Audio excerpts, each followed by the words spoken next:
The city does not wait for anyone. Not for the wealthy men sleeping behind velvet curtains on Fifth Avenue. Not for the politicians already crafting tomorrow's lies in rooms that smell of cigar smoke and ambition. And certainly not for an 11-year-old boy named Eddie Callahan, who is already awake before the sun has decided whether Manhattan deserves its light this morning. It is the summer of 1899. And this is what a single day looks like when you are small, invisible, and absolutely essential to the machine. If stories like this one speak to something in you, if you believe the forgotten deserve to be remembered, subscribe to this channel before we go any further.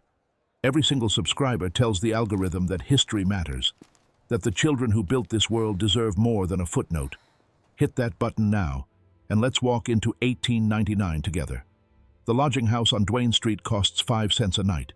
For that nickel, Eddie gets a wooden bunk in a room shared with 19 other boys, a thin wool blanket that smells permanently of other people's sweat, and the right to call it home.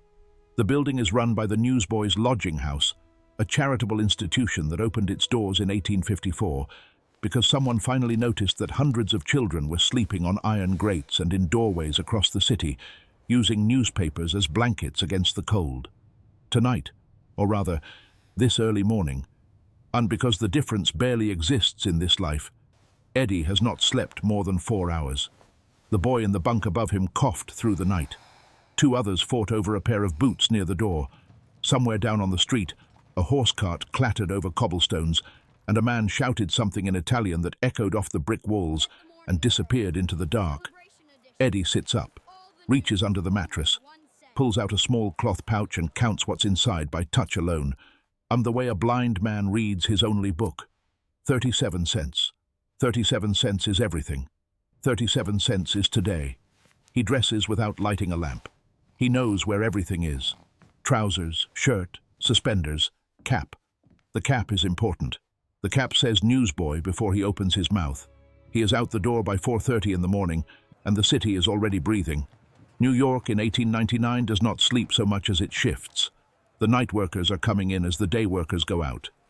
The streets near the printing houses are alive with noise and light and the smell of hot ink on fresh paper, a smell that Eddie has come to associate with money, with possibility, and with the particular anxiety of not knowing whether today will be enough.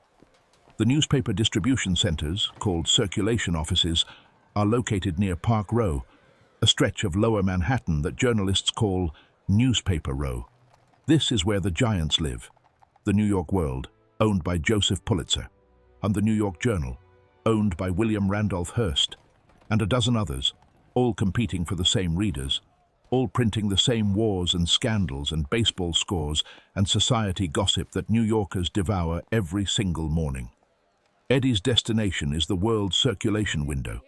He arrives to find 20 other boys already waiting, pushing, negotiating. There is a pecking order here, though nothing is written down. The older boys, the ones who have been working this corner or that block for years, command the best positions. The newer boys wait. To understand what Eddie is about to do, you need to understand one crucial thing. Newsboys do not work for the newspapers. They buy the papers. Every morning, a newsboy purchases a stack of papers from the circulation office at 50 cents per 100. He then sells those same papers on the street for a penny each. If he sells 100 papers, he makes 50 cents profit. If he sells 80, he makes 30 cents. If he sells 50, he barely breaks even. And if the news is slow that day, if there's no war, no murder, no catastrophe to sell, he eats whatever loss falls on his shoulders. Unsold papers cannot be returned. That is the rule. That has always been the rule. Eddie counts out his coins at the window. He buys 60 papers. It is not the most he has ever bought. On good days, days when there's something truly spectacular in the headlines, and he buys 120 and sells everyone before noon. But today is a Tuesday in July, and the headlines are ordinary. He takes his 60 papers, tucks them under his arm, and turns to face the city. His corner is at Broadway and Fulton. It has been his corner for 8 months, ever since a boy named Tommy Corrigan aged out of the trade and moved to a factory job in Brooklyn. Tommy was 14. In this world, 14 is practically retirement, and Eddie has 3 more years before the math of the streets pushes him somewhere else. He positions himself at the edge of the sidewalk, facing the flow of men in dark suits moving toward the financial district. He pulls a paper from the stack, raises it above his head, opens his mouth. "Extra! Extra! Read all about it!" The cry is not spontaneous. It is ancient, passed down from boy to boy like a prayer, refined over decades to carry exactly the right pitch and urgency. It cuts through the noise of horses, trolleys, and conversation. It signals presence. It says, "I am here. I have what you need." The first customer stops at 5 minutes. He's a heavy-set man with a dark mustache, a watch chain across his vest, moving too fast to fully stop. He drops a penny into Eddie's outstretched hand without breaking stride, takes the paper, tucks it under his arm, and dissolves back into the crowd. Eddie doesn't watch him go. He's already calling again. By 7 in the morning, he has sold 22 papers. This is a good pace. The morning rush, bankers, clerks, factory foremen, shopkeepers, streams past him in waves dictated by the trolley schedules. Eddie has memorized those schedules the way other children memorize prayers. He knows that the crosstown car brings a fresh surge of customers every 12 minutes. He knows that the men who walk fast near the exchange building are the best customers. They buy without haggling and without asking for change, without stopping to read the headline before committing. Time is money. A penny is nothing. Move. But not everyone is so simple. "Hey, Newsy." A man in a tan jacket stops and squints at the headline. "What's this about? Same as yesterday?" "No, sir," Eddie says, and he has never read the paper in his life. But he knows what the headline says because he looked at it long enough to memorize. New developments on the Cuba situation. "Admiral Dewey's movements." The man grunts, drops his penny, walks away. Eddie allows himself exactly nothing in the way of satisfaction. There is no time for satisfaction. Satisfaction is a luxury for boys who have already sold their papers. By 9 o'clock, the morning rush has thinned. Eddie has sold 41 papers and has 19 left. This is where the day gets harder and longer and quieter. The streets don't disappear. New York never disappears. But the thick, unreliable river of commuters becomes a trickle of individuals. Shoppers, tourists, women with perambulators moving slow, men who have nowhere to be. These customers require more effort. Eddie repositions himself, moves 2 blocks north where a construction site has begun attracting workers on their mid-morning break. He knows the foreman slightly, a large Irish man named Brennan, who buys a paper every day without fail and always gives 2 pennies and tells Eddie to keep the change. And this single customer represents a reliable profit that Eddie factors into his daily calculations with the seriousness of a Wall Street broker. He finds Brennan. Brennan buys his paper, gives 2 pennies, tells Eddie to keep the change. Eddie keeps the change. Around the construction site, he sells 4 more to workers eating bread and drinking from tin cups. A woman at a flower cart buys one and asks Eddie if he's eaten today. He tells her yes. He has not. She gives him a bread roll anyway, and he eats it in 3 bites while walking, because standing still to eat feels dangerous, feels like waste, feels like the city might notice he's not moving and decide to swallow him whole. By noon, he has sold 58 of his 60 papers. 2 remain. He has been on his feet for 7.5 hours. The afternoon stretches differently. The light changes. The city's personality shifts from frantic to merely relentless. Eddie moves through side streets, working whatever energy remains. He finds a buyer for one of his last papers near a barbershop on John Street, a man waiting outside who has nothing else to do and accepts the paper mostly to have something to look at. 1 paper left. He carries it for 40 minutes. It starts to feel like a weight entirely disproportionate to its actual mass. 1 unsold paper means 1 less penny. 1 penny is 1/5 of the bread he'll need tomorrow morning. He knows this math the way he knows his own name. He eventually sells it to a man exiting a saloon near Beekman Street who takes it without looking at him, which is fine, which is enough. 60 papers sold. Net profit. 30 cents after expenses. Eddie finds a spot on the steps of a building on Nassau Street and sits down for the first time since before sunrise. He eats a second roll he bought from a cart near City Hall. 3 cents, which hurts. But his stomach has stopped asking politely and started making demands. He sits and he watches the city move without him for exactly 12 minutes. Then he gets up, because there is still the afternoon edition. This is something people who don't live this life rarely understand. For a newsboy in 1899, One day contains essentially 2 days of work. The morning edition runs from before sunrise until roughly noon. The afternoon edition, different paper, different headlines, fresh ink, starts around 2 o'clock and runs until the light fails. Eddie returns to the circulation window, buys 40 more papers. His feet hurt in a way that has moved past pain into something more like numbness, with occasional sharp reminders. He returns to Broadway and begins again. Extra! Extra! The afternoon customers are different, slower, more conversational. Women heading home from shopping, office workers sneaking out early, and young men with no particular schedule who stop to debate the headlines with genuine interest and sometimes argue with Eddie about the accuracy of the reporting as though he wrote it himself. He doesn't mind. Arguing customers are still customers. He also doesn't work alone, not entirely. The Newsboys of 1899 exist in a loose, unofficial network of alliances and territories. They share information the way traders share market intelligence. This afternoon, a boy named Sal, 15, and from Mulberry Street, working the Journal, stops beside Eddie for a moment. "You hear about the meeting?" Sal asks, not looking at him, eyes still scanning for customers. "What meeting?" Sal lowers his voice slightly. "Some of the older boys, Mickey and them. They're saying Pulitzer and Hearst are raising the wholesale price again.